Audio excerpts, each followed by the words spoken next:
Welcome back to Get Moving Wednesdays. Ed Ernstrom, DC, Doctor of Chiropractic here at Ernstrom Spinal Rehab in Chesterfield, Missouri.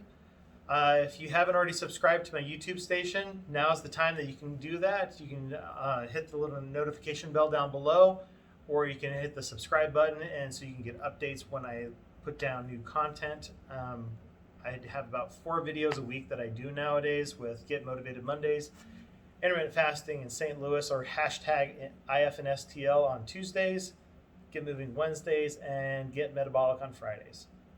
So today's activities and content about getting moving, as you can see, I'm sitting on the ground again, just like last week, talking about how crucial it is, how we need to spend more time on the ground.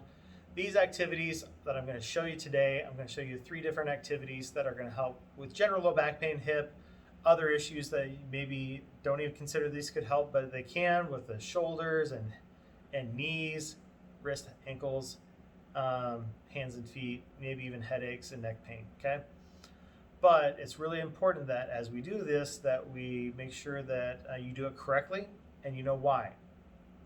So a lot of times we end up getting hip and low back and maybe even knee pains because we have these things called really tight hip flexors, okay? They're the muscles that bring our thigh up to our torso. Now, as these get to be too tight, there's a few different reasons why. Maybe you're sitting too long through your day. It's COVID times where you're working from home and you don't stand and walk around as much as you would if you were in the office. Maybe you're a truck driver. Maybe you're an athlete that does a lot of running, explosive motions and jumping, okay, that don't spend very much time in hip extension and more time in hip flexion. So, how do we overcome this? Well, we have to now use neurology, or our nervous system, to help us, one, strengthen the muscles that are being inhibited by too tight on one side and inhibited on the other side. So we need to then activate those that are weak, and then we also need to use this really cool term called reciprocal inhibition. So anytime we have one muscle shortening and contracting, we call this concentric contraction. There's an eccentric load that could be happening here, that there's a signal to the brain. As this shortens, the brain feels tension on this side. As this is contracting through here, the brain gets a signal and then signals to say, hey, we need to lengthen you or else you're going to get injured and get tears, okay? So I lift and contract through here, this lengthens. Now if I'm doing a pushing motion, the bicep now has to lengthen. So if we're too tight here, we're going to utilize our glute muscles on the backside that I'm sitting on to help get those to lengthen, and use that reciprocal inhibition and use an agonist and antagonistic muscle groups to take for our advantage, okay? It's a little hack that we're going to use, and I use it on almost every single one of my patients, regardless of the type of injury that they have, because almost everyone, when they come to my office, has tight hip flexors. So let's show you how to do this, okay? So I'm going to get back a little bit further here. I'm going to bend my knees a little past 90 degrees so that my feet are nice and flat on the ground. My ankles aren't wanting to come off the ground. I just want them nice and flat on the ground, okay? Rest my head on the ground as well, arms down to my sides. Now what I want to do is I want to tighten my core muscles, because we have 3 zones of activation. We have zone 1, our shoulders and our hips are zone 2, and our knees and rest of our legs and our arms, and to a certain degree our neck, are zone 3. Now if we move those before we go through that other progression of 1, 2, and 3, then we will find ourselves in a point of mechanical instability. Very similarly, if you had a loose bolt in your car and it creates a lot of rattling and vibration, that's usually a sign that something bad's about to happen. And then if you ignore it and still let it to be unstable, then bad things do end up happening, and you have very major and expensive car repairs that ensue afterwards. Very similarly, if you do these things out of order, you are going to lead yourself to injury or chronic pain okay? So, get back into position. Again, knees slightly, just bend a little bit past 90 degrees. You know, you want to be just inside 90 degrees. Back on the ground, head on the ground, arms down to your side. And I want you to tighten your core before you do anything. And how do you know if you have a tight core? If you can push and not feel squishy, or if you relax it and you can push in, but then tighten, you shouldn't be able to push in. Now I'm nice and tight through my core. And then, as with my hands down to my sides, I'm going to lift my hips up, still tight through here, using my glutes, but I don't want tight hamstrings and I don't want a tight low back. So I'm going to reset. We're going to try that again. Okay? We're going to tighten here. We're going to arms down the sides and lift up. Again, you can check, I'm nice and tight here, but I'm tight here, tight here. So how do you overcome that? There's a couple different ways, again, little hacks that you can do. There's one way that I teach my patients, and that is I just want them to open their knees up just a little bit, okay? And as my knees are open, I'm going to tighten here, and I'm going to lift up and come up. Now I'm nice and tight through here, and now my hamstrings are nice and loose. Tight here, loose here, okay? Very good. Now, there's a couple other ways that you can deactivate those hamstrings. You can have this partner assisted where they can have their hands just outside of your knees and you're pushing outward onto their hands with your tight core. And as you come up, that activates the same thing that I'm trying to do by opening my knees up, by activating more of these assistive other glute muscles. You have a glute maximus, but you also have a glute medius and a minimus, which are hip abductors or hip openers. And so as you open those knees up a little bit more, they synergistically help out the glute max and help deactivate the hamstring, okay? Now, how often should you do this? How many reps, how many sets, what's the duration? It's the FIT principle, frequency, intensity, type, and time. Typically, my average patient, I usually give about 2 sets of 15. Now, if you can't even get 5 done without getting really shaky or constantly using your hamstrings, I want you to focus on trying to get that one good rep without the hamstrings first, okay? Keep practicing. Don't hold it more than 2 or 3 seconds while holding that hamstring because your brain's just hitting the save button on that, okay? So if you can get up and get that glute nice and tight, and then try to relax that hamstring by wiggling it with your hands or having somebody help you by wiggling your hamstrings or give you the little cues to relax those, that's a really good thing to be doing. Okay, if you can do that, then you can start building up into higher repetitions, and then you can start working on, if you can get a good repetition like 10 to 15, then you can start adding sets.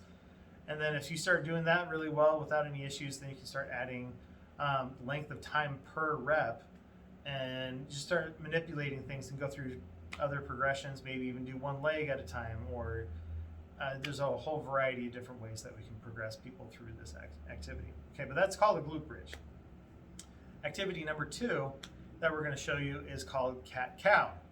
Now, in some circles, they call this cat-camel.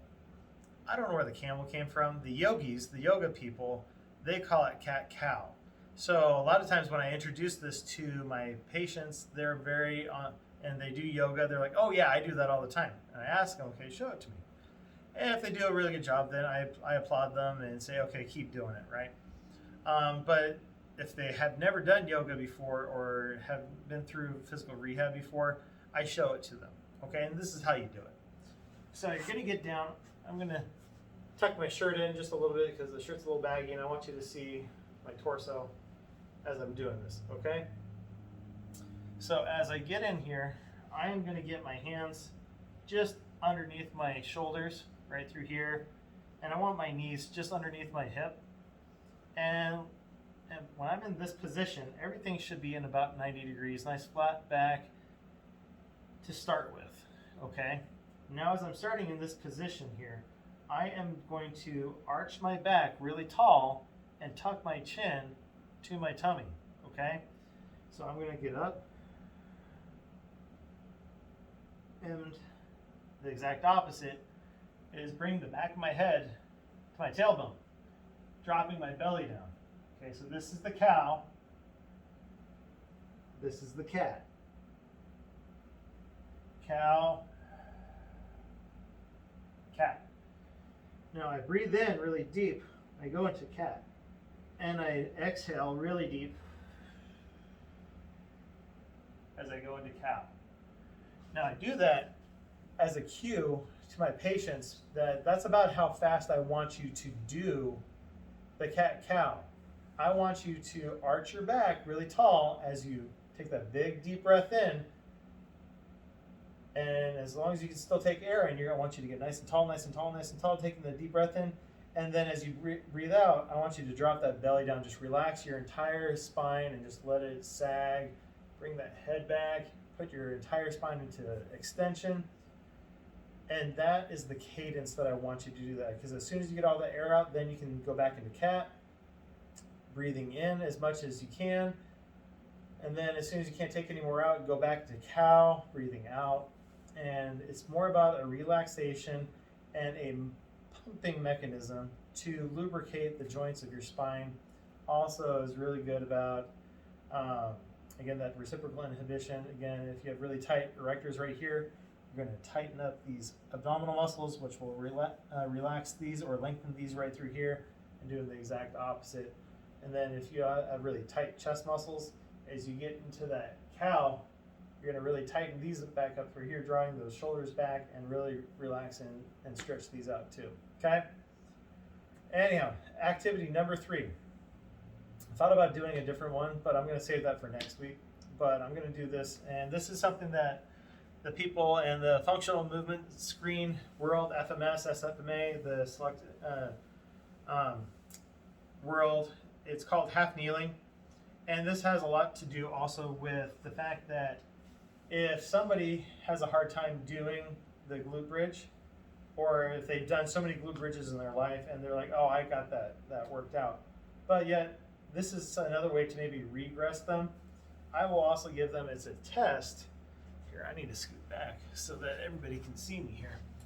Okay, so it's a test where I'm going to get into a half kneeling position. Now I'm going to rotate myself around so you can see me from the side here. Now what I want is I want this knee and ankle, I want those at 90 degrees, nice and square, so that my thigh is 90 degrees to my torso.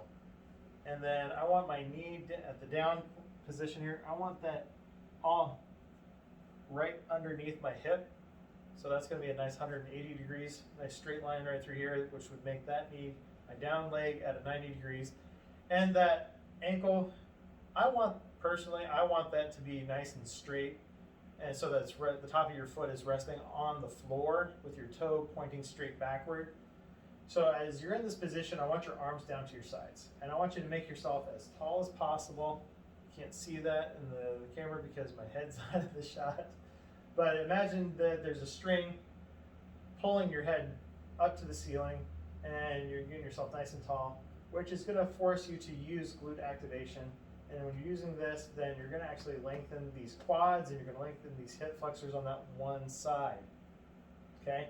And I want you to spend as long as you can in this one position because this is an endurance test to see how long you can use this before you start getting shaky and wobbly. And then I'll show you on the opposite side here.